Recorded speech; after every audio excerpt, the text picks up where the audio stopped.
Welcome to the Culture Edit. Unique perspectives into the personal and professional lives of individuals at the helm of successful business, athletics, art, and design. Welcome to the Culture Edit, episode 15. We are at our office on a Sunday. Once again, this is kind of becoming our usual habit, but it's really fun. We have a nice bottle of Flora. If you haven't tried that, it's typically like a bubbly Prosecco, kind of an elevated Prosecco as I like to think of it. But this is a Prosecco Rosato, so it's more like a sparkling rosé. But it's really good. So we're having a couple glasses of that. I'm here with Chad. Say hello. Hello. Well, first of all, I guess feedback from previous episodes has been awesome as usual. Love to continue to hear people give us insights on what they learned and how much they like to hear us. I don't know. Why do you point to me when you don't know what you're going to talk about? I don't know. What I've been surprised by is people giving us feedback about how we interact as a couple. Yeah, people find it entertaining. Yes. But you know what we were talking about is that specific feedback tends to come from couples that listen to us. Yeah, it's true. Together. Yeah, I guess we have a different dynamic. Maybe because we don't have kids and... Like we recently learned that there's couples that it's like their Netflix date, but them listening to our podcast. I don't think we want to say that we're the Netflix and chill no, of but podcasts because that's kind of weird. No, how they're like, no, you can't listen without me. Kind of thing. Like yeah. That's pretty cool. I mean, hopefully we're inspiring people to spend more time with each other. That's what I hope. Because we spend 24/7 together? Yeah, I mean, I don't know. I think like couples, you can be around other couple friends that both like no one spends time with each other except for like a dinner and then the weekends. And the weekends are consumed by other things.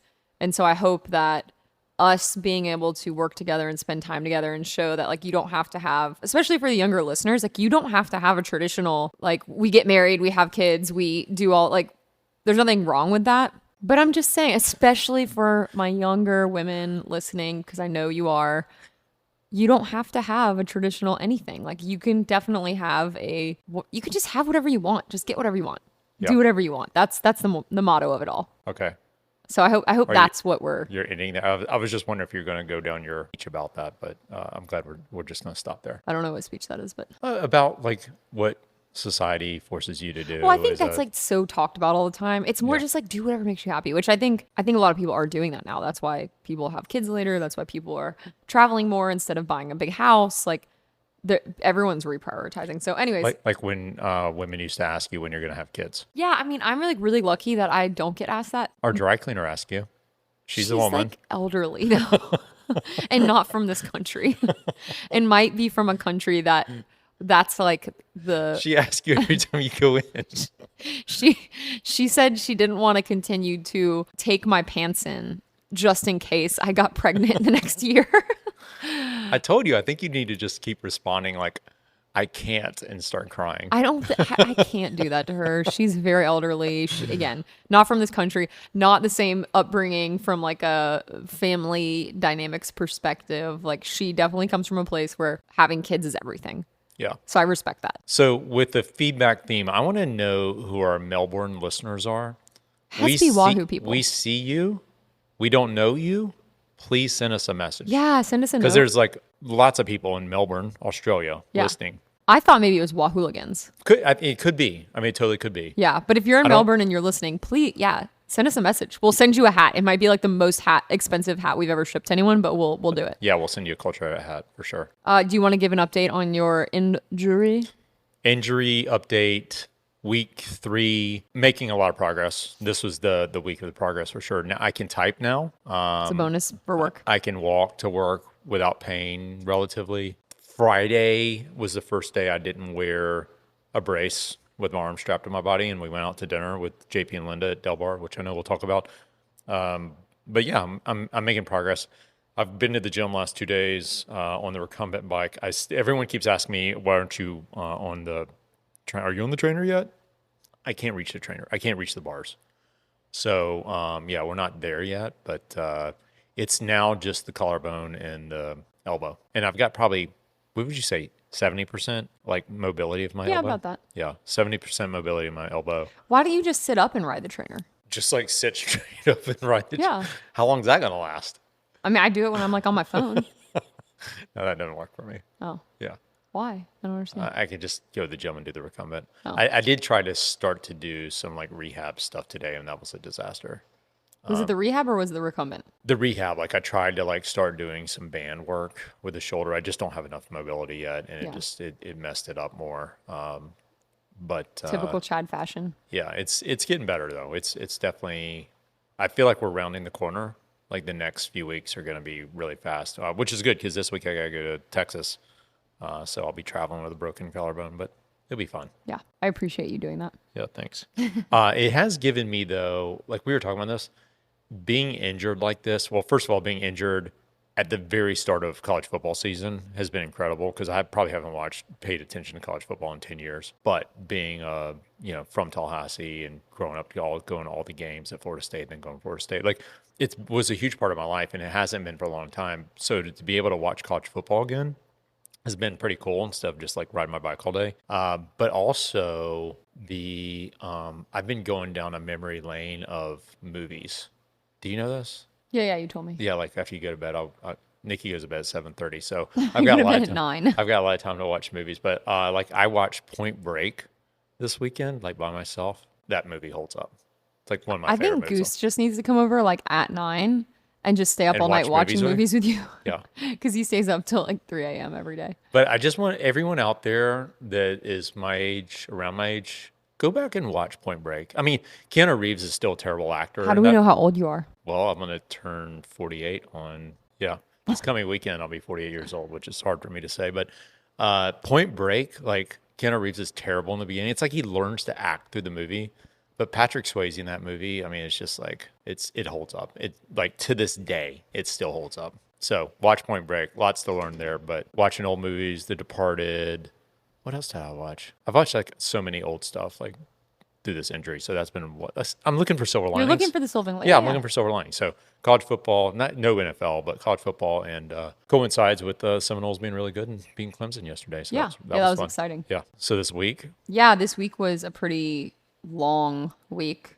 It's like one of those weeks where you forget what day it is because there's just a lot going on. We had a lot of different focus groups this week, which was interesting. virtual focus groups. Virtual, which I'm not a huge fan of. Yeah, I you prefer struggle with a virtual focus Well, I mean, groups.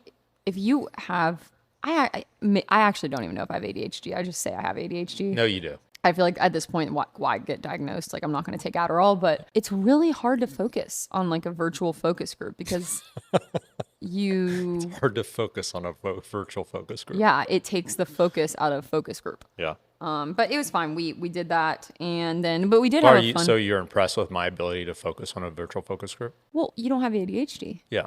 so yeah. I mean, Yeah. Joanna's really good with virtual focus. no, everyone's good except me. It's just not my strong suit. Yeah. You like to be in person.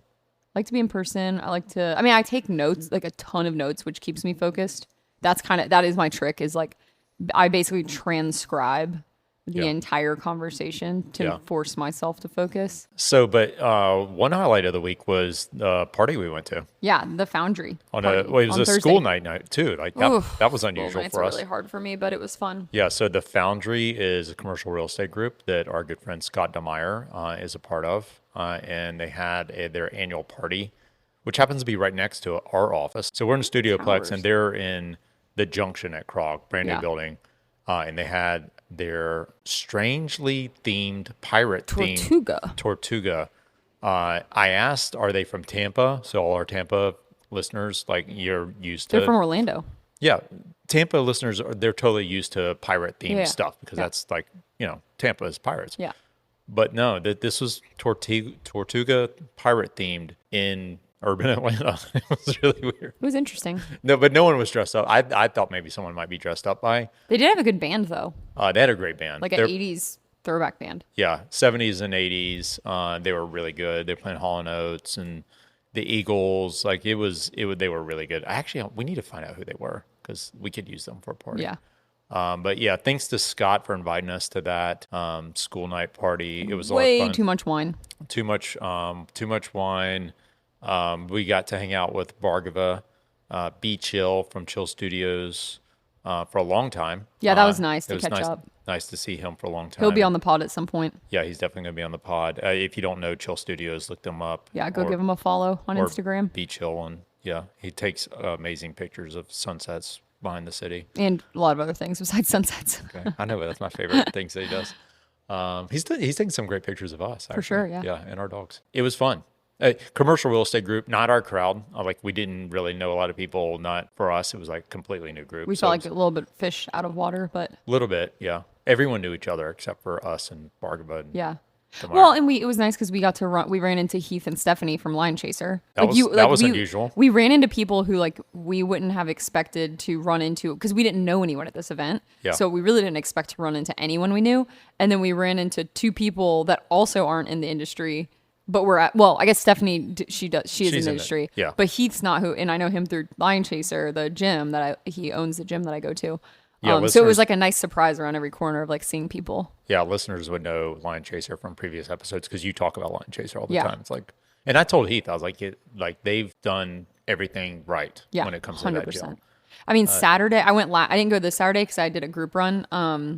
But last Saturday I went to. Normally I don't go to the Saturday classes because we're riding, but I did go last Saturday and it was really fun. They had a live DJ in the gym for the class, and it was like a party. It was awesome. So Live DJ during the workout class. yeah, like doing the music for the class. Huh. So he was DJing for the entire class.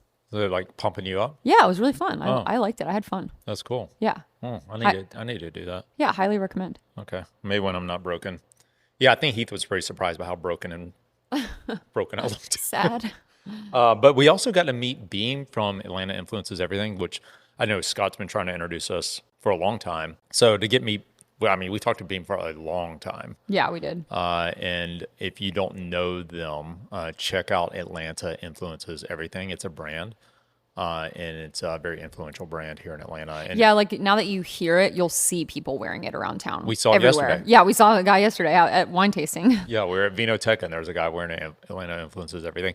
And the thing is, I agree with that statement. I talk about that all the time. Like, I say Atlanta is the culture capital of the world. Yeah, for sure. It's the same kind of concept, but maybe we can get Beam on the podcast guest list, I think, for sure. So then Friday night, Wait, Friday during the day, I got a haircut. Oh, okay. Big I didn't news. know we were going to talk about your haircut. Big news. Okay. Shout out to Creature Studios, Jonathan Lane. Another haircut I told you not to get, but then you got it, and I said it looks beautiful. Well, I feel like you have to say that. Why does every guy tell their wife or significant other not to cut their hair? Well, I hadn't cut my hair since February. Yeah, That's a really long time. it's really long. And it was so long, and it was just getting to that, like, girls know this, like there gets a point where it kind of starts to look like piecey. And it, PC? yeah, it's like piecey or I don't want to What say does a stringy piecey because mean? that I don't want to say stringy because that sounds weird, but it's like pieced apart at the ends, you know, because of like dead ends or like it just doesn't look like fresh. So I was like, it's time to look fresh. Okay. So yeah, we chopped off like 6 inches. Who's we? Well, I didn't chop it off. Jonathan chopped it off. Oh, so you and Jonathan chopped it off? Yeah. Okay. All right. I directed the process and he did the doing. Yeah. But amazing guy, amazing. Creature Studio is awesome. I send people there constantly, and if you want a good place to get your hair colored and cut, Creature Studio. Well, in just to Park. clarify, because I get to hear this probably 10 times a week, Nikki does not color her hair, even though girls always ask where she gets her hair colored. It's just looks like that. But when I used to get it colored before the pandemic, before I let myself go, I went. Yeah. Jen, the owner of Creature Studio, she would color my hair. She's amazing. When people heard the episode about me crashing at Steamboat and Ray went down in front of me and I crashed into Ray, Ray is Jen's husband. Yes. Small world. Yeah. So cycling, hair, 6 degrees of hair separation. stuff, everything. It's all the culture of Atlanta. Can we talk about the controversy that is ripping the city apart? I'm trying to think what that would be. Oh, wait, sorry. We'll come back to that. Friday, we got to take one of our favorite things to do is to take friends that have never been to Del Bar for the first time. Our favorite thing to do. Yeah, it's our favorite thing to do. So we took JP and Linda, and JP got there first and actually became a local. He became the mayor of Del Bar, He became the mayor of Del Bar. which is what JP does. Yeah. He becomes the mayor of wherever So we he came is. in, and he was the mayor of Del Bar, and everyone that worked there knew him. And he was, he our he waiter, brought his Alex. own wine, and he was pouring wine for the staff. And yeah, it was crazy. What I want to talk about with that, like they had a great experience. They said it was the best Persian food they ever had, which it always is. It's so good. The service is always top notch. Shout out to Alex, I believe was our server's name. I thought it was Alan, but you said Alex. But It's definitely not Alan. It was Alex, and he said he's going to listen to the podcast because JP told him to. So Alex, if you're out there, amazing service. It was really, really, really fun. But JP opened our eyes up to a whole new strategy around corking fees. And that's... But if Alex is listening... Alex, close your earmuffs. This is the Alex. part where Alex turns the sound off. Offering the staff and providing your server with a little swig of... A little sippy sip. Of the nice wine then leads to not getting charged for a corking fee. I was shocked. Yeah. Oh, well, I think Alex can be listening. Maybe not the owner of Del Bar should be listening. True. Yeah. So maybe we don't tag Del Bar. But he said, JP said it like works I've never even heard of I think he said 8 times out of 10.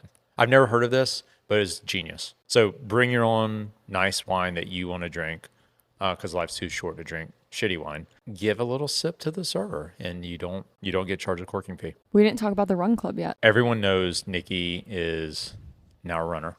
I'm on a cycling hiatus. Might never go back. That's not true. Chad's like, no. No, that's not true. So what have you been doing?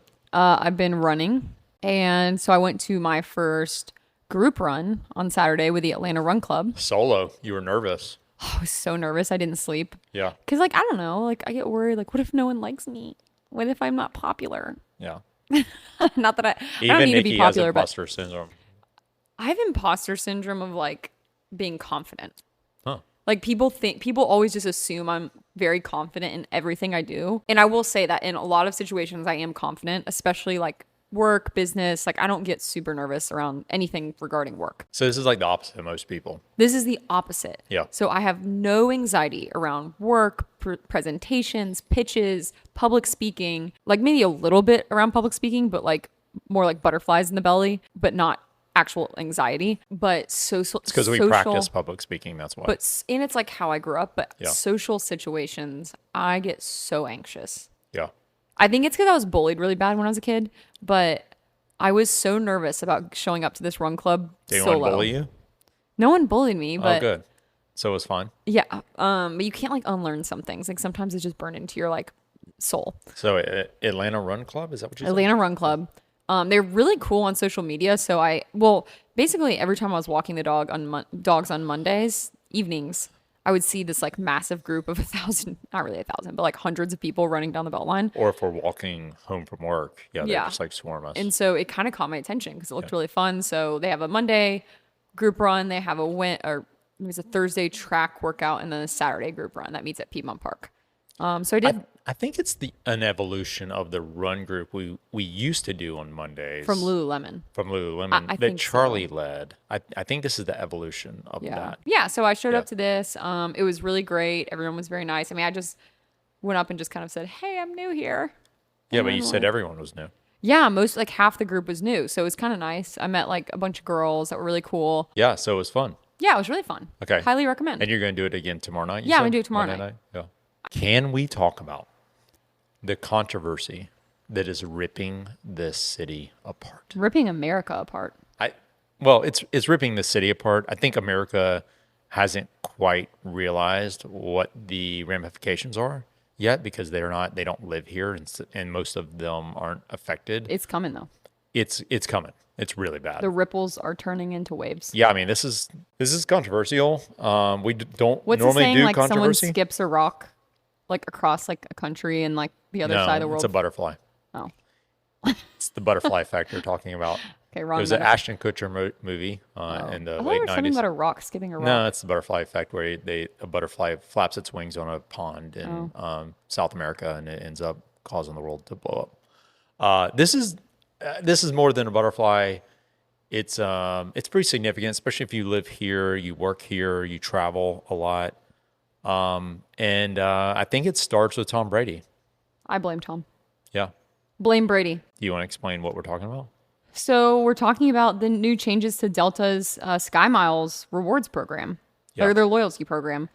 And Medallion program. I think everyone is focused on the wrong thing. Definitely. Everyone is focused on the Delta Sky Club and Yeah. how they're not going to be able to get into Delta Sky Club as as frequently as they used to, or if at all. Which is valid. Which is, yeah, like it's a valid fear. They're I not, but the suppose. Sky Clubs have been complete disasters for like the last 3 years. It's like a homeless encampment don't when even you go go. in there. People are like sitting on the floor with like their blanket and like sweater over their head with their laptop like sprawled out between their legs. What I realize though is that you and I are different because we don't go early just to go to People the have Sky their Club. dogs with them, like barking. It's literally like a homeless encampment. So like Caitlin and Alex go to the airport 3 or 4 hours early just so they can hang out in the Sky Club. Yeah. Like, So we do don't Alan do- and Carrie. Yeah, and so we don't do that. Yeah. We get there. And Lyndon JP. So It's- I guess we're not the norm. It's rare for us to get there that early. Yeah. Like I think we like to cut it a little close, maybe. I would say we give ourselves like 30-minute buffer once we get to the gate. Yeah. So, but coming back typically is whenever we go to the Sky Because we don't, Club. we know the flow of the Atlanta airport, so we know the timing. Well, we're airport ninjas. We're AP ninja. Yeah, we're airport ninjas, and so when you're an airport ninja, you don't need that much time. Like Yeah. you know exactly. When you're an airport ninja, time doesn't even matter. Right, like you know what line to go to. Exactly. Which like cleared global entry pre-check line. There's only one in We the have, whole like, the airport. trifecta of We would never tell everything. you where it's located, and you just walk right in. They actually high five us when we're walking through. We're like, Nothing hey, good job. Yeah, so Sky Club, yeah, you're not getting into Sky Club anymore. Like Yeah, that's- sorry. If you have the Delta Reserve card, you'll get Not it. unless you spend $180,000 a year. Well, that has nothing to do with the Sky I'm Club. just kidding. Sky Club, you need a Delta Reserve card 10 times a year. and you'll get 10 times a year. Yeah. Which includes coming back. So like So if you're one around, trip, yeah. you're burning 2. But what you and I have been talking about is that people are worried about the wrong thing because that doesn't actually matter. Yeah. What matters is status and upgrades in our mind. And how much you have to spend and fly to get these upgrades now, So we're platinum or medallions. get your qualifications. We're platinum medallions. Both of us are platinum medallions. I've been a platinum or diamond medallion for at least 15 years, I would say. And so what we're looking at, we've just been evaluating this based on platinum medallion status. And here's what we've determined. Based on the new requirements, they only measure medallion qualification dollars, no longer miles. And you have to spend 18,000 medallion qualification dollars to be a platinum medallion member. So That doesn't sound like a lot. If you're like, oh, 18,000, that's not a lot. But here's the catch. right. So if you let's just do a couple of different scenarios. Let's assume every flight you take is $500. If you bought $500 flights for the year, you would need 36 trips, 36 round trips at $500 per flight to qualify for platinum medallion.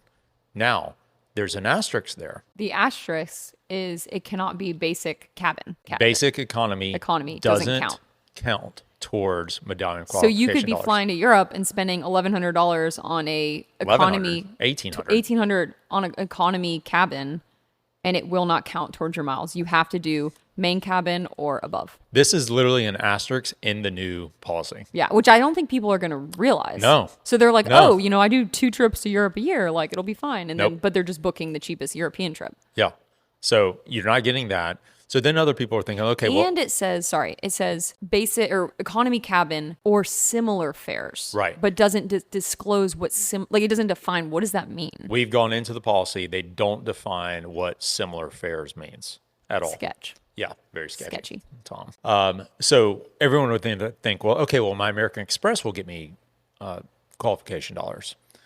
And the answer is no, right? So platinum now, it's $1 for every $20. One medallion qualification dollar for every $20 you spend, right? Or you can have a reserve card, which is one medallion qualification dollar for every $10 you spend on the card. Correct. So what's the math on that? You have to if you were to not fly, Yeah. then that would mean you would have to spend $180,000 a year on your American Express on the reserve card, which is like a $700 a year annual fee. If you have your platinum card, you'd have to spend $360,000 a year on your platinum card if you didn't fly. But how frequently are you so you're flying basic economy, that doesn't count. So you fly, let's say Comfort Plus a few times a year. That's still not, so you're knocked it down to $300,000.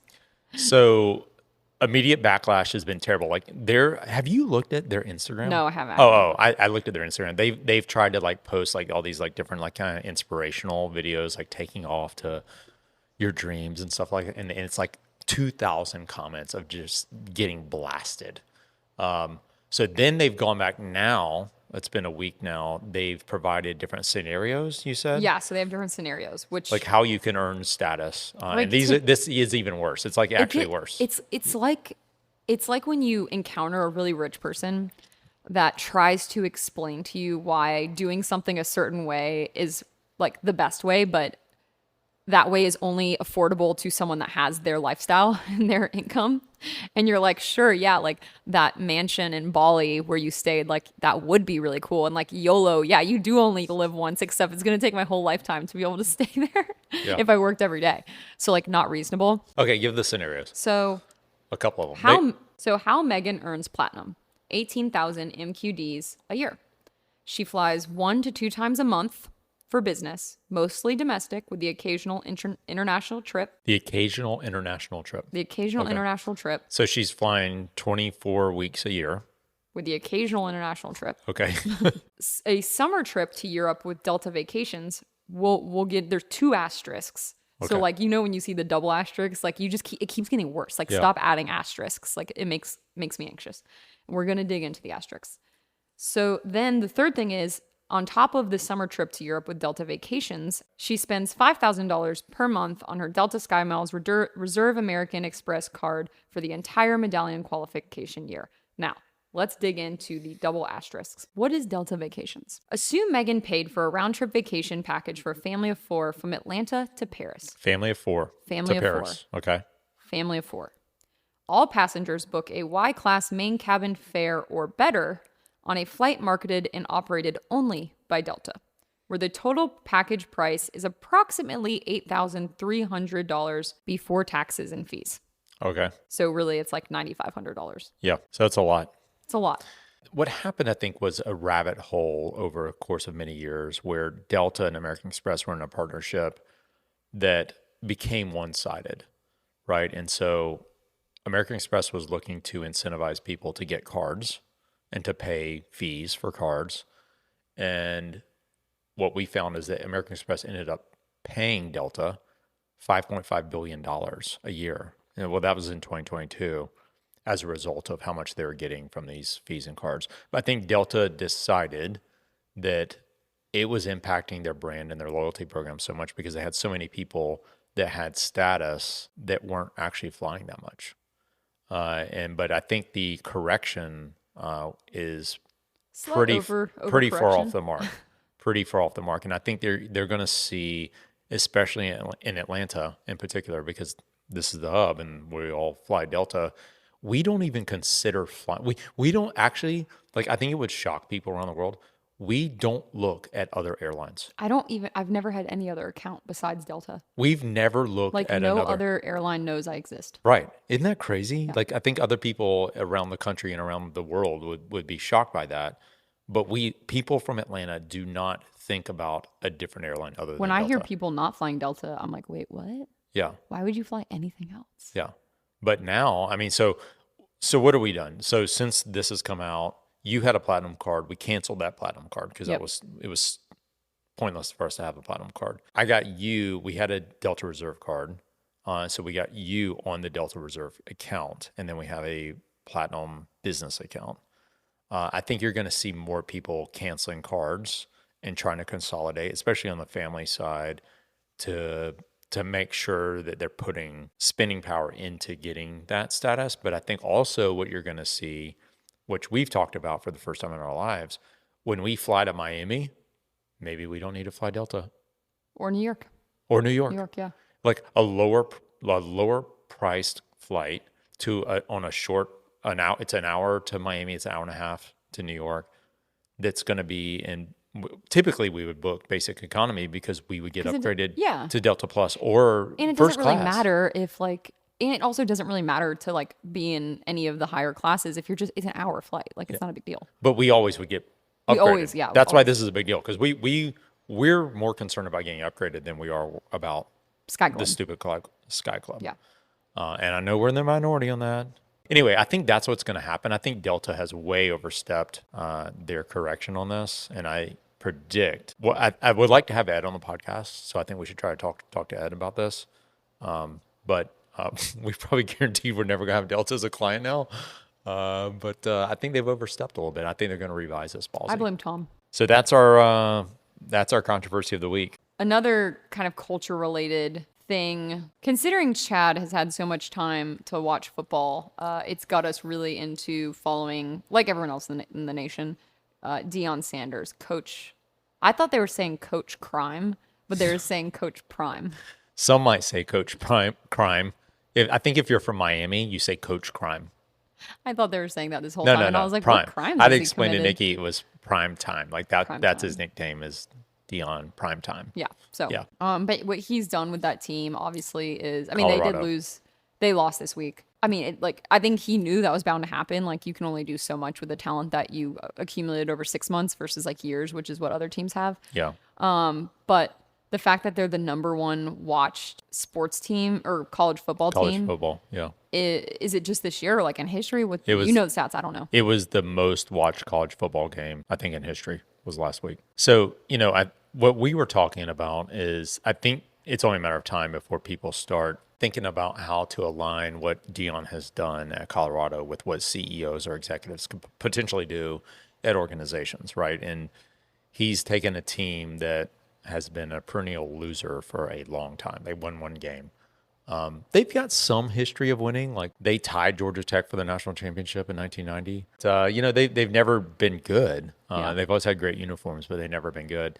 And so what Deion's done is pretty phenomenal. And it's based on his culture as a leader instead of the program.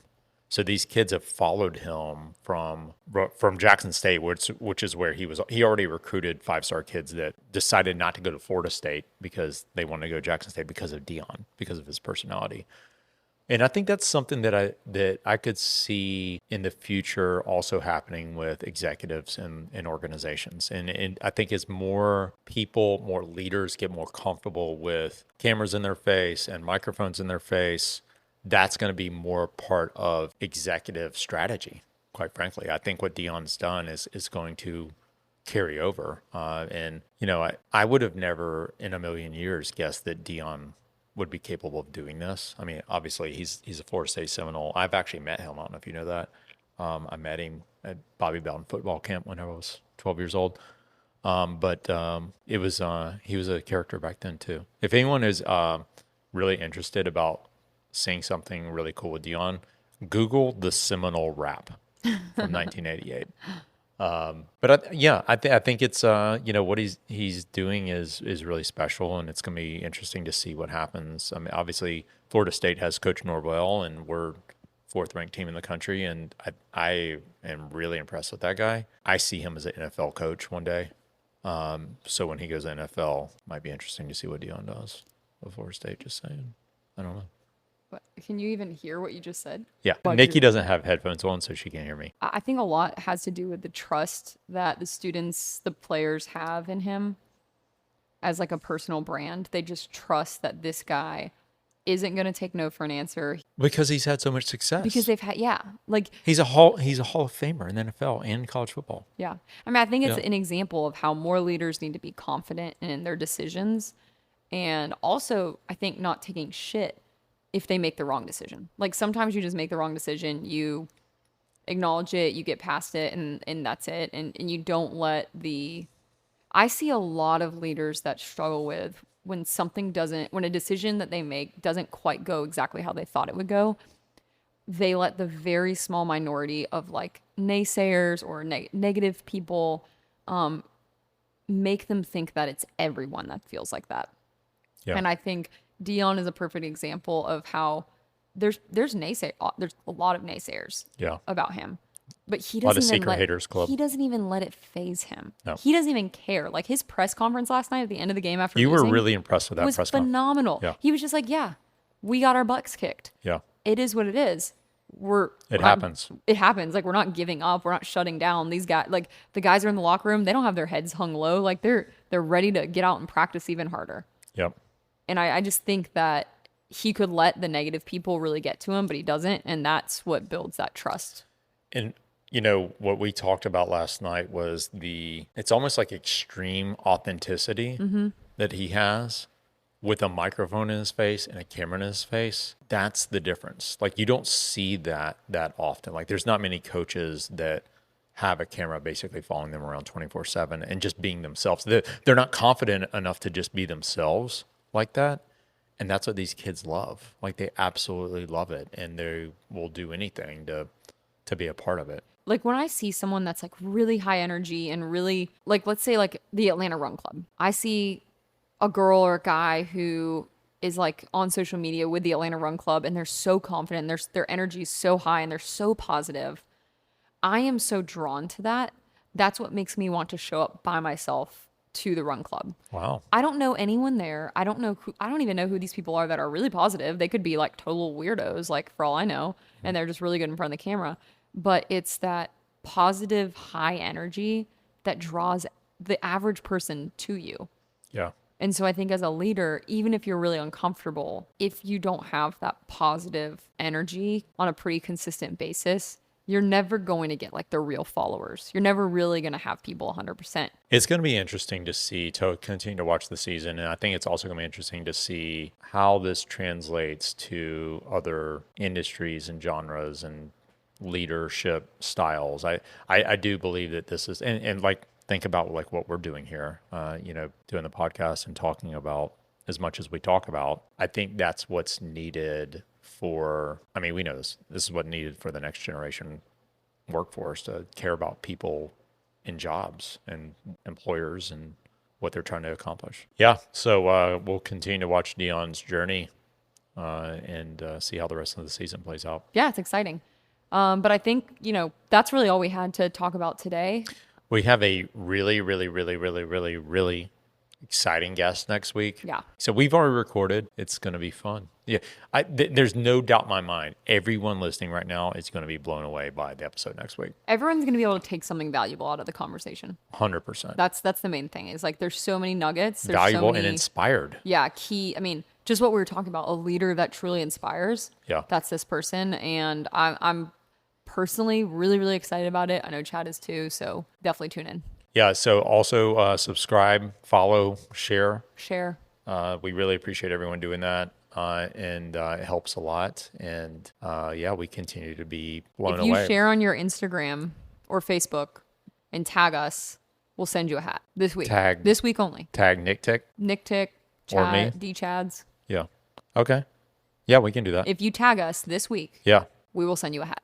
A culture at a hat. But you have to share it to your stories or your Facebook. I'm not a big Facebooker, so like however you share things on Facebook. You'd have to tell me if it gets shared on Facebook. Yeah, I guess. Yeah, but I'll make sure I actively check. Yeah. Also, if you don't know how to share the podcast to your Instagram stories, go on Spotify or Apple. You just click share, and there's actually an option that says share to Instagram stories. Okay, cool.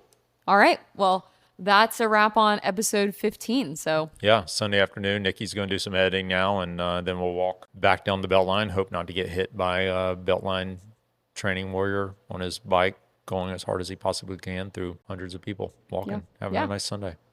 All right. All right. Happy Sunday, everyone. Okay. Bye. Hey, I'm Deion, son. You should know my name.